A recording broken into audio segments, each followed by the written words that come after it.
अच्छा जी, आज के लेक्चर में आपके सामने हाजिर हूँ। 21 विच ऑफ द फॉलोइंग और कंटिन्यूस वेरिएशन। अब कंटिन्यूस वेरिएशन देखे क्या है। स्किन कलर बिल्कुल कंटिन्यूस है। वेट बिल्कुल कंटिन्यूस वेरिएशन है। इंटेलिजेंस बिल्कुल कंटिन्यूस वेरिएशन है। So all of these is the correct option.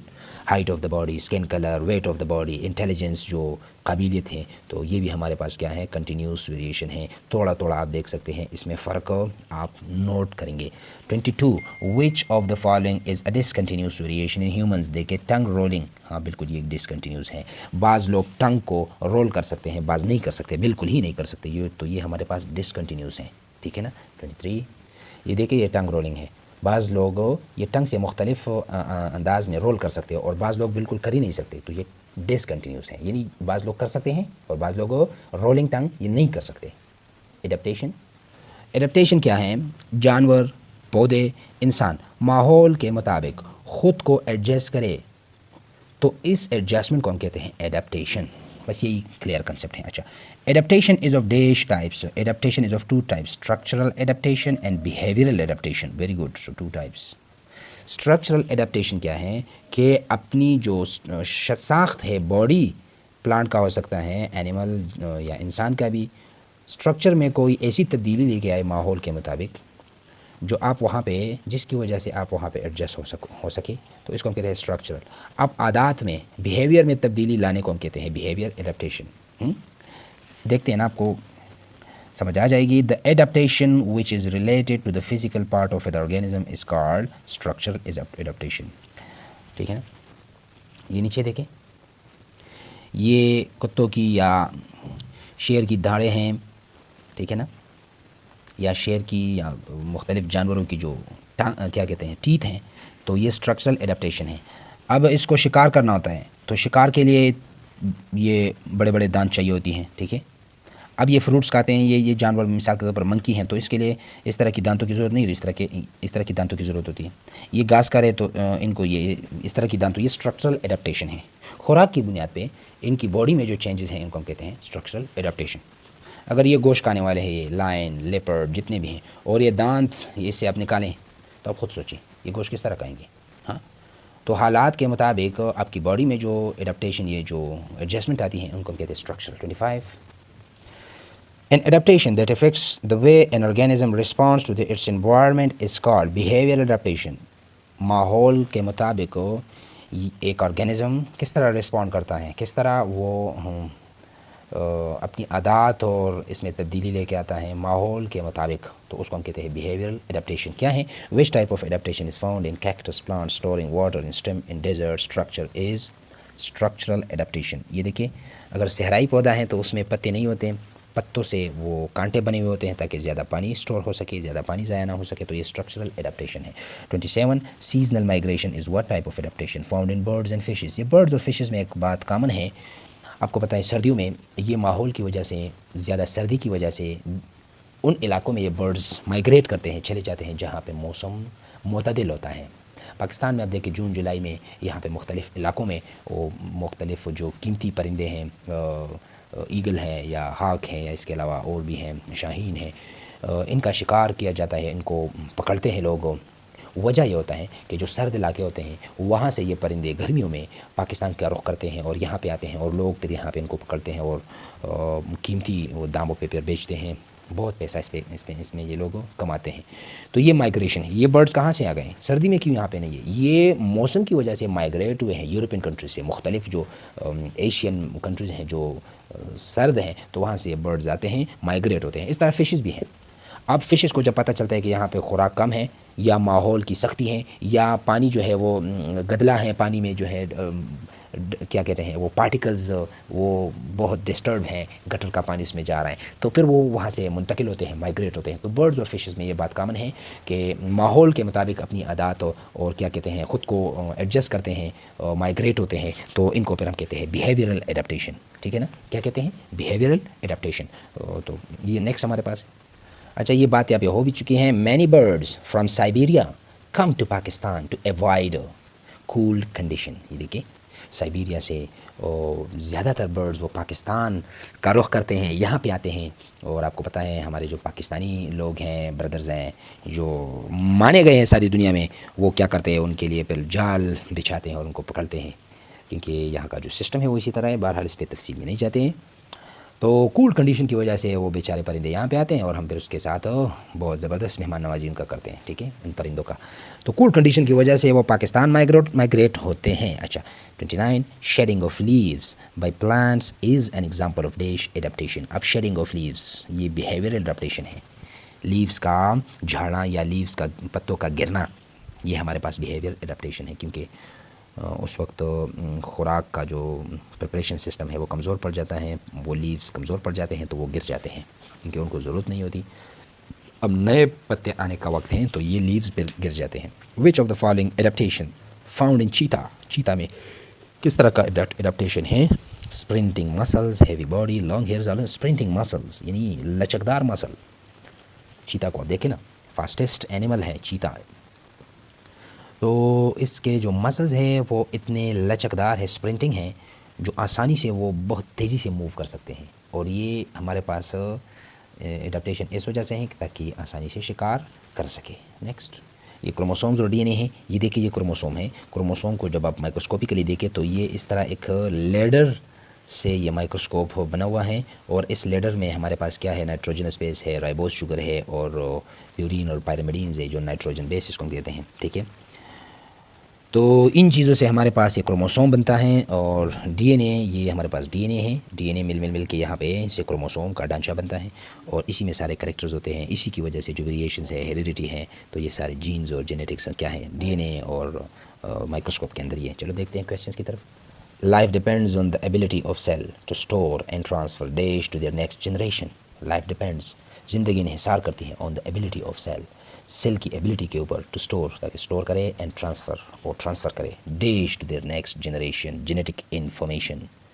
जो जेनेटिक इन्फॉर्मेशन है यानी जो करेक्टर्स हैं वो वालिदैन में, पेरेंट्स से बच्चों में, बच्चों से फिर नवासों में, और इसी तरह का ये सिलसिला जारी रहता है, क्योंकि ज़िंदगी इसके ऊपर डिपेंडेंट है। और इसी जेनेटिक इन्फॉर्मेशन, ये मालूमात जो जीन्स की शक्ल में है, इसके अंदर मुख्तलिफ ट्रेड्स है, इसके अंदर सारी जो एक इंसान का जो जितना एक करेक्टर का एक ढांचा है वो सारा इसी जेनेटिक इन्फॉर्मेशन के अंदर ही होता है। ये बच्चा कितना काबिल होगा, ये बच्चा क्या कहते हैं, हेयर कलर इसका, इस बच्चे का किस तरह होगा, या इसके अलावा इसकी एबिलिटी कितनी होगी, ये क्या कहते हैं, स्किन कलर, हाइट, या आंखों का रंग है, या नाक कंठोर है, हेयर्स क्या कहते हैं, एयर के ऊपर बाल होंगे या नहीं होंगे, यहाँ पे एयर्स ये अटैच होंगे या नहीं होंगे, फिंगर्स, ये सारे नाखून लंबे होंगे छोटे होंगे, इस तरह। तो ये सारे कैरेक्टर्स हैं बच्चों के, और ये जेनेटिक इन्फॉर्मेशन है या मालूमात है, एक ख़जाना है किसी भी ऑर्गेनिज्म के न्यूक्लियस के अंदर, ये ख़जाना मौजूद है, और इसी के मुताबिक वो जो इंडिविजुअल है वो उसी के मुताबिक बनता है और होता है, ठीक है।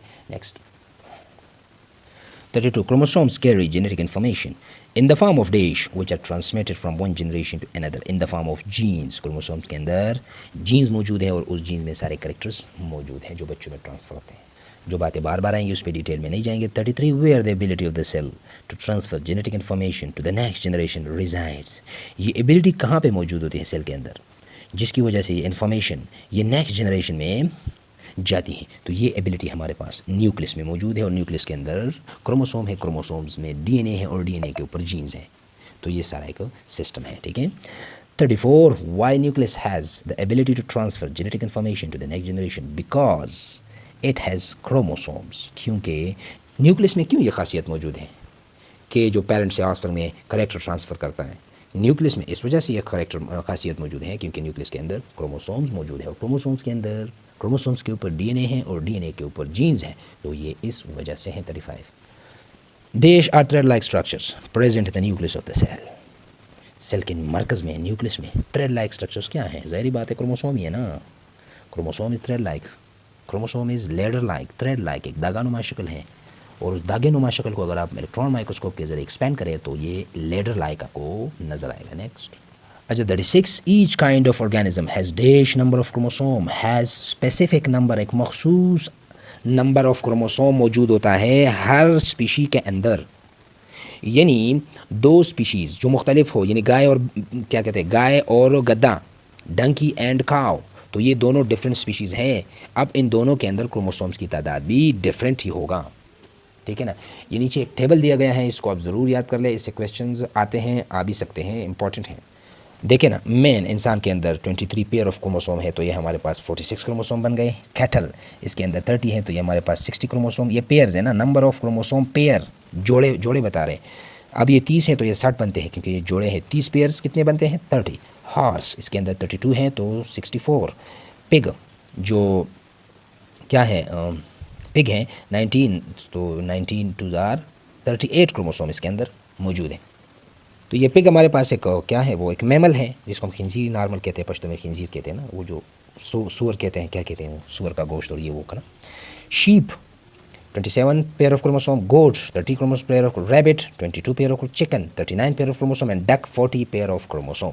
तो इससे क्रोमोसोम का एक क्वेश्चन आ सकता है, ये याद रख ले, इसको याद करें कि कितने क्रोमोसोम है, man, cattle, horse, pig, sheep, goat, rabbit, chicken, duck, इसमें कितने पेयर ऑफ क्रोमोसोम्स है। अगर पेयर हैं तो ये आप लिख ले, फिर अगर टोटल नंबर है तो फिर इसको आप 2 से ज़रब दें, और जो भी नंबर आता है वो आपके पास total number of chromosome in different organism. तो हमारे पास स्पेसिफिक नंबर ऑफ क्रोमोसोम होते हैं हर ऑर्गेनिज्म के अंदर। Next page 37, how chromosomes found in an organism. Organism के अंदर क्रोमोसोम किस तरह पाए जाते हैं? इट अकर इन पेयर्स, ये जोड़ों जोड़ों में मौजूद हैं। अल्लाह ने सब चीज़ें जोड़ों में पैदा की हैं।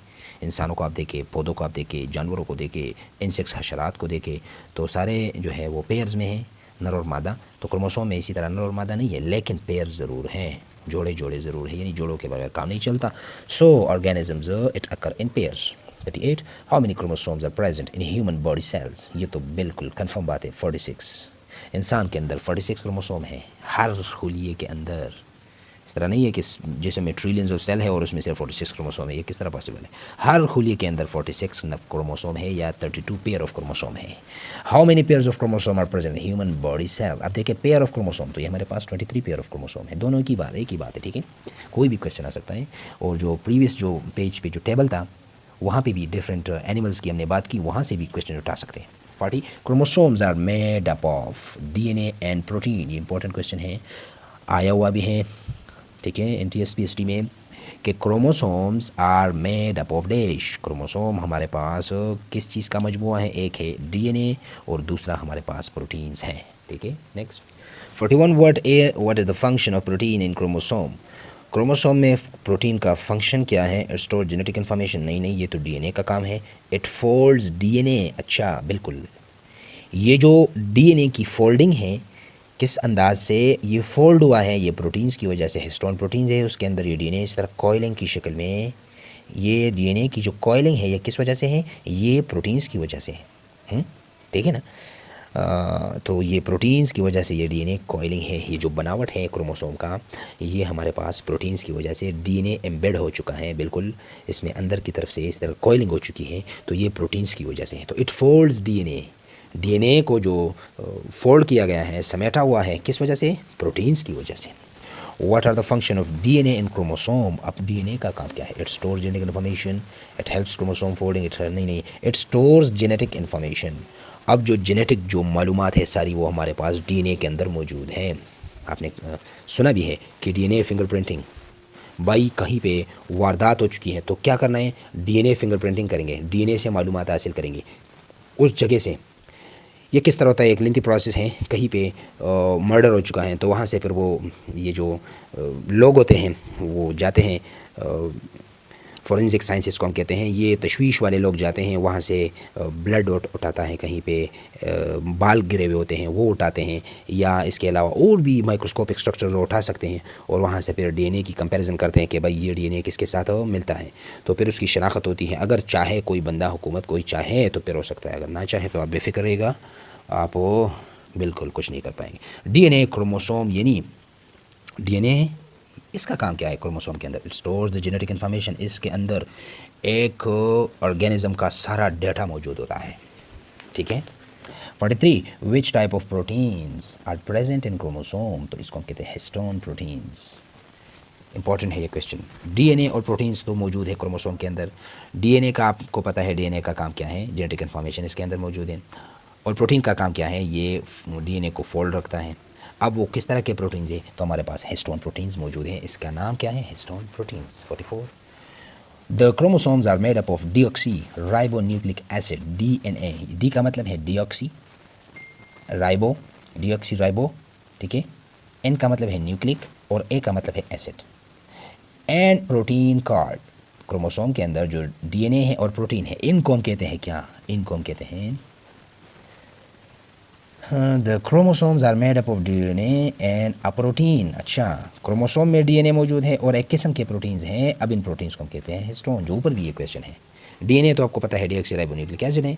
अब क्वेश्चन में मांगता है कि भाई वो प्रोटीन का नाम क्या है जो इस DNA के साथ मौजूद है, तो उस प्रोटीन्स का नाम है histone proteins. Next 45 a typical human chromosome contains million nucleotides in its DNA 140 to 150। Net में भी मैंने सर्च किया, बहरहाल बुक में ये 140 मिलियन न्यूक्लियोटाइड्स मौजूद होते हैं। कहाँ पे, नेक क्रोमोसोम के अंदर 140 मिलियन न्यूक्लियोटाइड्स हैं। लेकिन नेट में चैट जीपीटी में मैंने इसको सर्च किया, वहाँ पे 140 to 149 लिखा हुआ है। अब बुक की बात है, पेपर तो ज़ाहिरी बात है, पेपर जो ईटा हैं, कोई भी पेपर हो वो बुक से ही लेते हैं ना, नेट से तो नहीं लेते। अब मुझे ये पता नहीं है नेट का इस्तेमाल वो करते हैं या नहीं, लेकिन हमेशा जो कंटेंट वो लेते हैं वो बुक का लेते हैं। तो यहाँ पे बुक में हमारे पास 140 मिलियन न्यूक्लियोटाइड लिखा हुआ है। अगर कहीं पे 150 आ जाए या 149 आ जाए, 145 6 आ जाए तो वो भी ठीक है, अगर साथ में ये फिगर ना हो बाकी तो 140 भी ठीक है, 149 भी ठीक है, 150 भी ये ठीक है सारे। बहरहाल बुक में 140 मिलियन न्यूक्लियोटाइड्स है, तो हम 140 मिलियन न्यूक्लियोटाइड के ऊपर टिक करेंगे। 46 DNA is made up of units called nucleotides. DNA जो यूनिट्स हैं DNA का, बुनियादी इकाई है DNA का, उसको हम कहते हैं न्यूक्लियोटाइड्स। अब न्यूक्लियोटाइड्स किस चीज़ से बना हुआ है, न्यूक्लियोटाइड्स है क्या, आगे आते हैं। फास्फोरस है, पेंटोज शुगर है, क्या कहते हैं, नाइट्रोजनस बेस है। तो ये तीनों हमारे पास मिलकर एक न्यूक्लियोटाइड से बनता है, और यही न्यूक्लियोटाइड्स हमारे पास DNA बनाता है। तो कितने न्यूक्लियोटाइड्स हैं, 140 मिलियन न्यूक्लियोटाइड्स हैं। अच्छा 47 DNA has short segments called jeans. अब DNA के ऊपर छोटे छोटे से सेगमेंट्स होते हैं, पार्ट्स होते हैं, और उन छोटे सेगमेंट्स में सारी बातें पड़ी रहती हैं। सारी जो बातें हैं वो मख्फी हुई होती हैं, वो सारी जो बातें हैं वो उस जीन्स के अंदर पाई जाती हैं, ठीक है ना। तो छोटे छोटे सेगमेंट्स जो DNA के ऊपर हैं, जो बहुत ही बुनियादी यूनिट्स हैं, उनको हम कहते हैं genes. 48 how many types of nucleotides. Nucleotides के अक़साम क्या हैं, तो हमारे पास न्यूक्लियोटाइड्स के अक़साम देयर 4 टाइप्स ऑफ न्यूक्लियोटाइड्स, ठीक है ना। आपको पता है कि हमारे पास एडेनिन, गुआनिन, थाइमिन, साइटोसिन, और ये 2 को हम कहते हैं प्यूरिन्स और 2 को हम कहते हैं पायरिमिडीन। तो ये भी हमारे पास क्या है, न्यूक्लियोटाइड्स हैं, ठीक है। 49 DNA ऑन क्रोमोसोम्स फॉर्म। इसको छोड़े, इसमें थोड़ा सा क्या है, कन्फ्यूजन है, चलो नहीं छोड़ते इसको, जीन्स देख लेते हैं। DNA on chromosomes forms genes, ठीक है। तो हमारे पास क्या है, जीन्स, DNA है ना, उसके ऊपर स्पेसिफिक पार्ट्स होते हैं, सेगमेंट्स होते हैं, और उनको हम कहते हैं जीन्स। और हर जीन्स ये रिस्पॉन्सिबल होता है एक प्रोटीन्स बनाने के लिए, स्पेसिफिक प्रोटीन्स बनाने के लिए, और उस स्पेसिफिक प्रोटीन से फिर जो काम होता है बॉडी में वो आगे चलता है, ठीक है। तो ये क्वेश्चन इंपॉर्टेंट है, DNA on chromosomes forms genes. 50 genes controls dash of an organism, it control the traits of an organism। आपको पता है DNA के ऊपर इस तरह के स्पेसिफिक सेगमेंट्स हैं, उनको हम कहते हैं जीन्स। अब 2 जीन्स रिस्पॉन्सिबल होते हैं खास करेक्टर के लिए, यानी eye colour it is controlled by 2 pair of allele, that is genes. तो 2 जीन्स ये eye colour, second pair of gene control height of the body, third pair of gene control blood group of the body. तो इंसान में अगर 1000 traits पाए जाते हैं मिसाल के तौर पर, तो ये सारे ट्रेट्स कंट्रोल करते हैं हमारे पास जीन्स। हालांकि इससे ज़्यादा करेक्टर्स मौजूद हैं एक ही इंडिविजुअल में। तो genes controls traits of an organism. Trait कोई भी करेक्टर हो सकता है। 51 which of the following characteristics या traits are controlled by genes? height and weight, intelligence and skin color, blood group and earlobes, all of these are controlled by genes. Which of the following carries genes to the next generation? Next generation में ये jeans क्या जो है वो transfer कर रहा होता है, तो हमारे पास प्रोटीन्स है, शुगर्स है, वाइटामिन है, नहीं क्रोमोसोम्स क्या हैं, क्रोमोसोम्स हैं। Gene which of the following carries genes to the next generation, वो कौन है जो नेक्स्ट जनरेशन में जीन्स को ट्रांसफ़र करता है, तो वो क्रोमोसोम है। क्रोमोसोम के ऊपर डीएनए, डीएनए के ऊपर स्मॉल सेगमेंट्स कॉल्ड जीन्स, ठीक है ना। When chromosomes carry genes to the next generation, when chromosome, तो ये हमारे पास व्हेन सेल डिवाइड, जब खुलिया तकसीम होता है तो उस वक्त हमारे पास ये क्रोमोसोम्स के अंदर जो जीन्स है वो ट्रांसफ़र होते हैं। Next page 54, which of the following is heredity material, तो यहाँ पे आंसर में गलती है। RNA is also heredity material and DNA is also heredity material, तो यहाँ पे एक ऑप्शन होना चाहिए था कि बोथ, तो डीएनए भी हेरिडिटी मटेरियल है और आरएनए भी है, तो ये यहाँ पे सिर्फ आरएनए एंड डीएनए आपके बुक में मौजूद है इस गाइड में, ये सिर्फ डीएनए नहीं है, both RNA and DNA both are heredity material. अगर क्वेश्चन आ जाए तो आप बोथ करेक्ट कर ले, सिर्फ डीएनए करेक्ट या टिक ना करें। What are the units of DNA, DNA के यूनिट्स को क्या कहते हैं, मैंने बता भी दिया पहले, उसको हम कहते हैं न्यूक्लियोटाइड्स। डीएनए में जो मटेरियल है उनको हम कहते हैं न्यूक्लियोटाइड्स, ठीक है। तो इसमें फिर 3 कम्प्लेक्स स्ट्रक्चर है, राइबोस है, पेंटोस शुगर है जिसको हम राइबोस कहते हैं, इसके अलावा प्यूरिन पायरिमिडीन है और नाइट्रोजन बेस, ये सारे हमारे पास क्या हैं, एक न्यूक्लियोटाइड के क्या कहते हैं, न्यूक्लियोटाइड के पार्ट्स हैं। फिर उसमें प्यूरिन पायरिमिडीन वो कॉमन है, आगे देखते हैं। तो न्यूक्लियोटाइड में बेसिकली 3 हिस्से हैं, एक कौन कहते हैं शुगर। अब शुगर में क्या आता है, डीएनए भी हो सकता है, आरएनए भी हो सकता है। Second portion in nucleotide in DNA is phosphate group, ठीक है। और थर्ड ग्रुप हमारे पास है नाइट्रोजनस बेस है या नाइट्रोजीनस बेस, इसमें अब 4 शामिल है या 5, एक को हम कहते हैं एडेनिन, सेकंड को हम कहते हैं थाइमिन, थर्ड को हम कहते हैं साइटोसिन, फोर्थ को हम कहते हैं गुआनिन या एडेनिन, गुआनिन, थाइमिन, साइटोसिन। अब इसमें यूरेसिल भी है, वो आरएनए में है, थाइमिन वो डीएनए में है और थाइमिन की बजाय यूरेसिल वो आरएनए में है। तो ये तीनों हमारे पास फास्फेट ग्रुप, नाइट्रोजनस बेस और पेंटोस शुगर, ये तीनों मिला के हमारे पास एक न्यूक्लियोटाइड बनाता है। और यही न्यूक्लियोटाइड जो 140 मिलियन ऑफ न्यूक्लियोटाइड्स हैं, इससे हमारे पास ह्यूमन क्रोमोसोम बनता है, ठीक है। चलो 56, how many components constitute a nucleotide, देखें ना 3 कंपोनेंट्स, एक हमारे पास डीऑक्सीराइबोस शुगर जो मैंने बता दिया, एक हमारे पास फास्फेट ग्रुप जो मैंने बता दिया, एक हमारे पास नाइट्रोजनस बेस है जो जिसके अंदर एडेनिन, गुआनिन, थाइमिन, साइटोसिन और यूरेसिल है। आरएनए में यूरेसिल है थाइमिन के बजाय और डीएनए में थाइमिन है यूरेसिल के बजाय, बस यही फ़र्क है, ठीक है। Next 57, which of the following are present in nucleotide, तो डीऑक्सीराइबोस शुगर बिल्कुल है, फास्फेट ग्रुप ये भी है, नाइट्रोजनस बेस ये भी है, so all of these is the correct option. क्या न्यूक्लियोटाइड में ये तीनों चीज़ें मौजूद होंगी, ये बेसिक स्ट्रक्चर्स हैं न्यूक्लियोटाइड के अंदर। अगर राइबोस शुगर को आप हटाए तो वो ढांचा खत्म हो जाएगा, फास्फेट ग्रुप आप हटाए तो फिर भी ढांचा खत्म, नाइट्रोजनस बेस हटाए तो ढांचा खत्म। इसके जो राइट साइड पे हैं डीएनए लेडर मौजूद हैं, उसको आप देखें, ऊपर भी ये मॉलिक्यूल स्ट्रक्चर मौजूद है 55 एमसीक्यू के अंदर, ये देखें ना ऊपर थोड़ा सा आप गाइड में देखें 55 के अंदर ये मौजूद हैं। ये जो पायरिमिडीन है ये हमारे पास ऊपर मौजूद है नाइट्रोजनस बेसिस में, ठीक है ना। अच्छा 58, विच type of sugar is present in DNA, DNA के अंदर किस तरह का शुगर प्रेजेंट होता है आपको पता है।